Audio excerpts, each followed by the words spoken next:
We may have a little technical difficulty, but we'll work through it. Now, today's message, we see in the Gospels that there are only two miracles that Jesus performs that all four Gospels record. One, obviously, is the resurrection. Important to understand that. The other one that all four Gospels teach is the one that we're going to look at today, which means if all four Gospel writers thought it was important for us to know it, then it must be important for us to know it.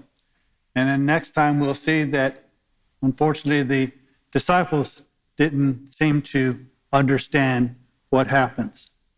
So if you have your Bibles, and you should, turn to Mark, Gospel of Mark, chapter 6, starting with verse 33. Now, the context here is a little bit in the sense of Mark had kind of talked about Jesus' ministry and then kind of went and then changed the chronology of it and talked about what had happened to John the Baptist and his beheading and what had happened there. And so now he's kind of coming back. So the context is this, is that Jesus had sent out his disciples 2 by 2 to minister. And they had done so and had come back. And the disciples were sent to preach, to heal, and to cast out demons. So they were doing much of what Jesus' ministry was, but they were doing it on their own, 2 by 2. And so they've come back, and after any type of ministry, sometimes it's good to have some relaxation and rest, and that's what Jesus does. And then now we see where Jesus is now continuing to move on with the ministry. So it says in Mark 6, starting with verse 33, the people saw them going, and many recognized them and ran there together on before from all the cities and got there ahead of them. So I want you to notice, they didn't just recognize Jesus. They had recognized the disciples, because the disciples had gone out ministering, preaching, healing, and casting out demons. And so all of a sudden the people are seeing the disciples and Jesus. And so they're running together and they're trying to go ahead of them so that they can be there before them. And when Jesus went ashore, he saw a large crowd and felt compassion for them because they were like sheep without a shepherd. And he began to teach them many things. And so Jesus sees this multitude, and we're going to see in a brief moment how large this multitude is. But he sees them, and he has compassion for them because he views them that they're like sheep without a shepherd. Now, sheep, unfortunately, are fairly defenseless. And so about the only real defensive mechanism the sheep has is its wool. The bigger it looks and whatever the tastier it may seem, but then it's harder to sink your teeth into the wool. So that's pretty much it. They're defenseless. And unfortunately, that's why Jesus kind of uses them as an example. They're not necessarily the brightest animals in the kingdom. So he sees them and he says, they're like sheep because sheep like to follow. If one sheep starts going in a direction, they all seem to just gravitate to it. They don't know where they're going, why they're going. It's just everybody else is going.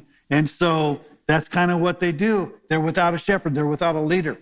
It's kind of like I remember my mom always saying, like, well, if all your friends want to jump off a bridge, do you want to jump off too? You know, it's kind of, are you going to be a sheep or are you going to do other things? And we try to teach our kids not to be sheep, but unfortunately a lot of times, you know, and so Jesus sees this multitude of people and he's compassionate. He's not judgmental in the sense of what a bunch of dumb sheep. He's compassion for them because they don't have the leader that they. So what does he do? He teaches them many things, so that they might learn, so that they might gain some wisdom, so that they might understand. And so Jesus teaches them many things. And when it was already quite late, his disciples came to him and said, "This place is desolate and is already quite late. Send them away so that they may go into the surrounding countryside and villages and buy themselves something to eat." So the disciples are going, wait a minute, it's getting kind of late in the day. People are probably hungry, and this isn't, there aren't any fast food restaurants around. And so, Jesus, you need to send them away so they can get something to eat. Now, it's interesting because Jesus had sent the disciples to these people. And the disciples are saying, okay, well, our ministry may have been successful, but we need to send them away rather than to deal with their needs. And so, based on whatever, it appears that this is probably happening around the springtime, which means that the reason we're going to see the number of men that we do in a few moments is because it's probably near the time of Passover, when the men are traveling to Jerusalem to observe Passover, because at Passover, if you were a man, you were required to be in Jerusalem 3 times a year, and Passover was one of them. And so the disciples just said, send them away so that they might deal with it. But Jesus answered them, you give them something to eat. He doesn't pass off the obligation to the crowd. He doesn't even say, I'll take the responsibility. He says, you disciples, you give them something to eat. So he places the responsibility for them on the disciples. Because after all, the disciples had been ministering, had been proclaiming the gospel, had been healing people, and had been casting out demons. So Jesus says, okay, you give them something to eat. And they said to him, shall we go and spend 200 denarii for bread and give them something to eat? Now, a denarii is basically a day's wages. So I want to put it in today's context. If you were to be employed by a number of fast food restaurants here in California, you would earn about $20 an hour. So an 8-hour day, you would earn $160. For 200 days, you would earn $32,000. So the disciples are saying, to feed these people just some bread, it's going to cost us about $32,000. Now, they don't say they have it or don't have it. They just said, it's expensive.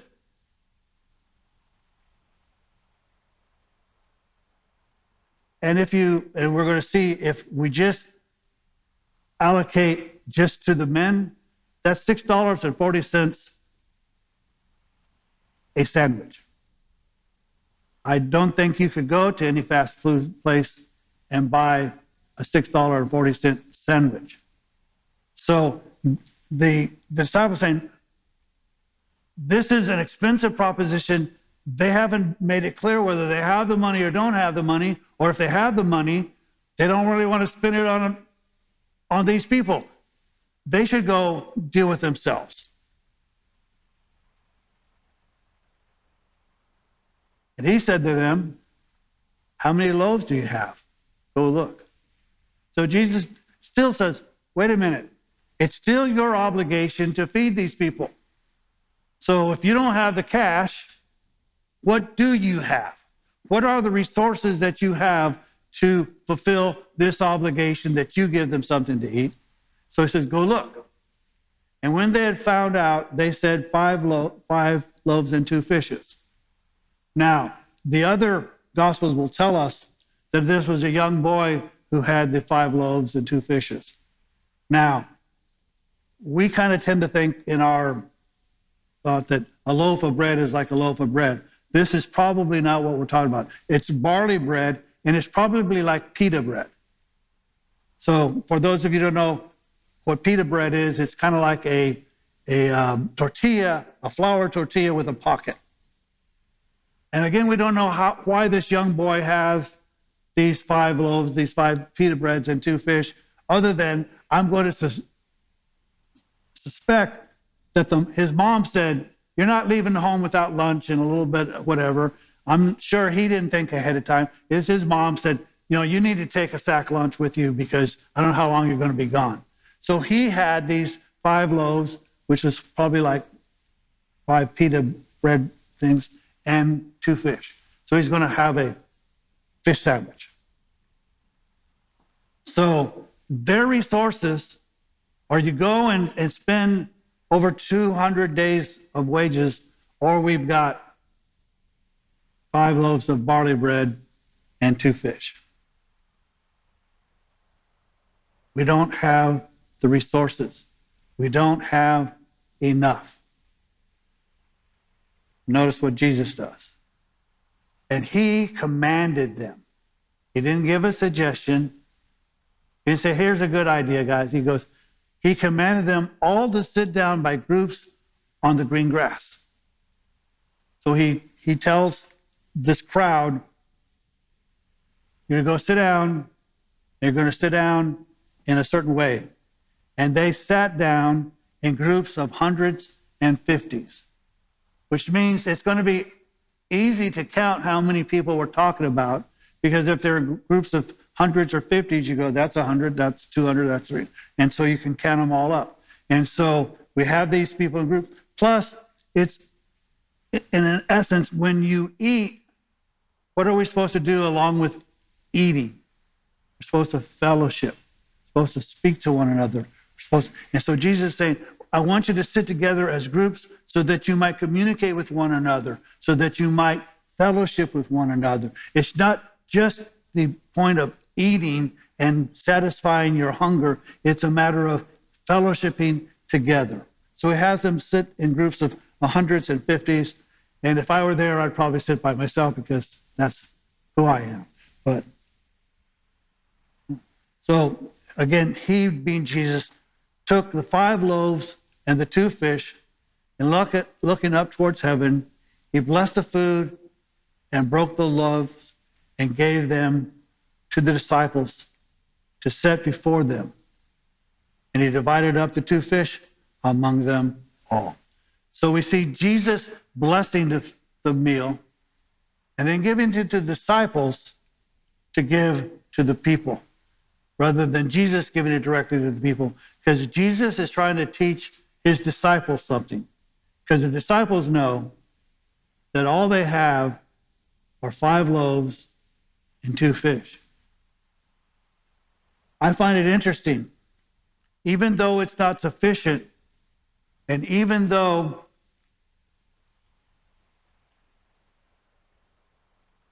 it's a situation where it's obvious it's not sufficient, the boy seemed to have offered it to the disciples to give to Jesus. It's not enough, but I will give what I have to you. It wasn't, well, wait a minute. Let me at least hold on to one of the loaves and one of the fish so that I can eat. It's he gives what he has that is insufficient for the need, and even though it may cost him his meal. We don't know the name of this boy. There are a lot of great people of faith that we never know the name of, who give things away because they see a need, and they do it and offer it to Jesus. And so they do this, and Jesus does the prayer. He distributes it to the disciples, who are well aware that they have 5 loaves and 2 fish. And they all ate and were satisfied. They were satiated. They had what they needed to be full. This is important. It wasn't, oh, let me have a bite here or a bite there. When Jesus does something, he does it completely. He doesn't give you a little bit to just mask your hunger. He satisfies. And so, having done this, they have eaten to their full. They are satiated. There's no longer need. Now, in a moment, we're going to see that the people who ate were 5,000 men. We also know that there were others. And the reason why it's important that it says 5,000 men is because men tend to eat more than other people. Now, I have a growing grandson who probably eats more than a typical man, but he doesn't necessarily eat it all at one time. He eats it over the day. So I might be able to eat more than him in any one sitting, but when the day is done, he's eating more because he's a growing boy and he's very active and whatever. Men, again, tend to eat more. If you've ever gone to a place to lose weight, and you've gone with your spouse, and so I have, you ladies, I feel sorry for you. When it goes, do you want to weigh X amount of pounds? They say, okay, you get to have 8 calories per pound you want. Men who usually weigh more, we get to have 10 calories per pound we want. So we get to eat more to lose weight. Again, and so it's making sure that we understand men who have men-sized hungers are satisfied. It's not dainty little children. It's men who are satisfied. And they picked up 12 full baskets of broken pieces and also of the fish. They started with 5 loaves and 2 fish and end up with 12 broken pieces of bread and some fish. There's a basket for each of the disciples. The disciples understood there were 5 loaves and 2 fish, and now we each have at least 1 basket full of bread. They ended up with more than they started with. So then it tells us there were 5,000 men who ate the loaves. Now, again, there were probably the wives and children and other people. So more than 5,000 were fed, but there were 5,000 men fed, satisfied. The whole crowd was, but they ended up with more than they started with. What the disciples needed to learn is this. It's what you and I need to learn. It's not what you have.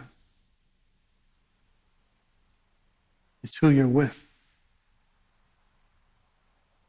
There are a lot of times people will say, well, I only have. The little boy could have said, well, I only have 5 loaves and 2 fish. But he was willing to give what he had, even though it wasn't enough.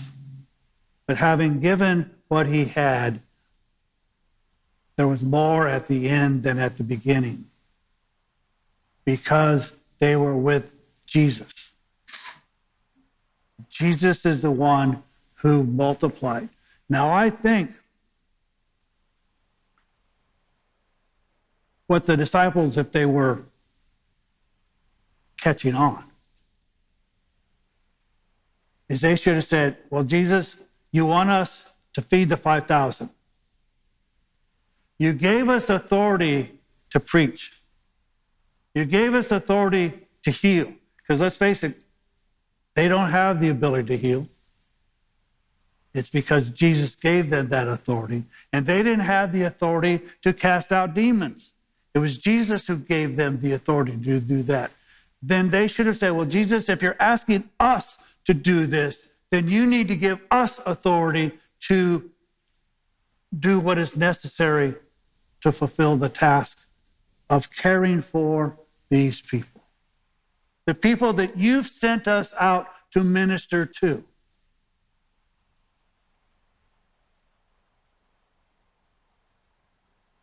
When we're in ministry,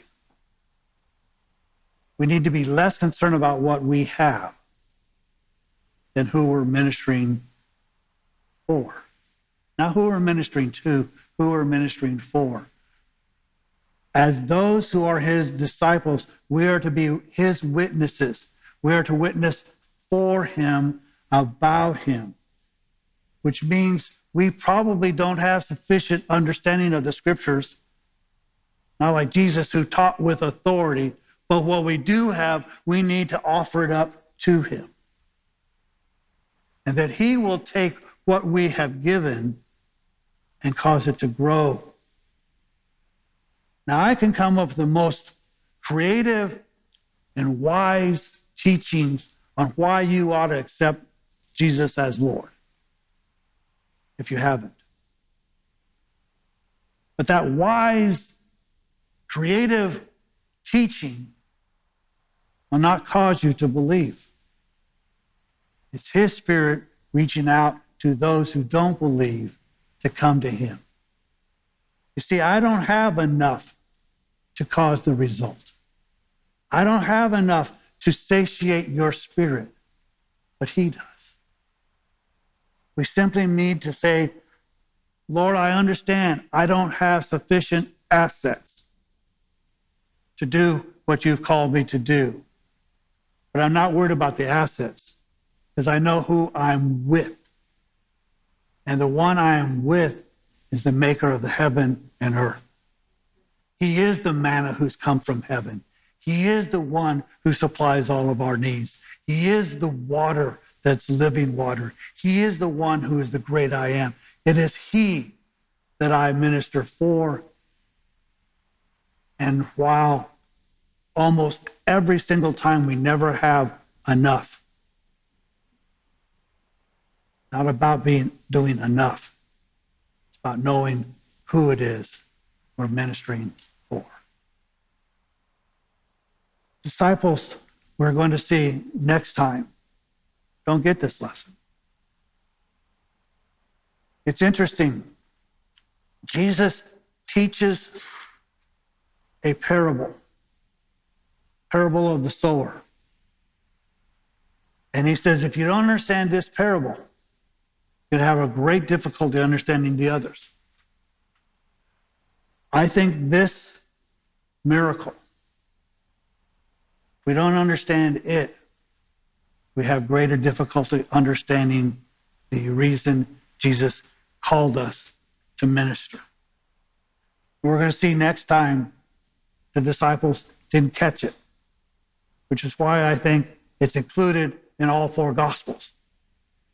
Because this teaching through this miracle blew past them. We need to understand this miracle, which is interesting because these disciples saw him heal the sick, raise the dead, cast out demons, cause people who were lame to walk again. They saw all of these various miracles. And yet, frequently never understood. That's why it's very important for us to place our faith in him, not what he did. Very, very rarely do we gain faith through miracles. It helps support the faith. It may strengthen the faith. But if faith isn't there, miracles do nothing to add to our faith. We simply wait for the next miracle. But Jesus here in this miracle says, what is it that you need that you don't think you can obtain? What is there in this life that doesn't seem to satisfy? Yet he can and will.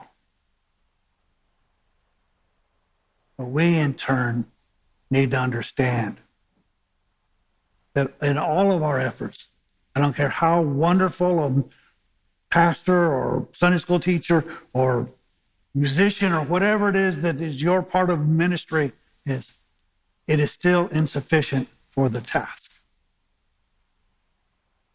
2 questions. Do you care enough to do it anyway. And you know the one will accomplish it. As people will tell you, they don't care as much about how much you know. They want to know how much you care. That's one of the successes of ministry. In our ministry, it is not how much we know, how full of the scriptures that I am. It's that I love you enough to share with you the gospel. And understanding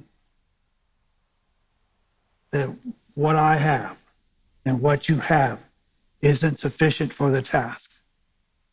Our assets are insufficient, but we know who's totally sufficient, and we care enough to let him minister. And all God's people said.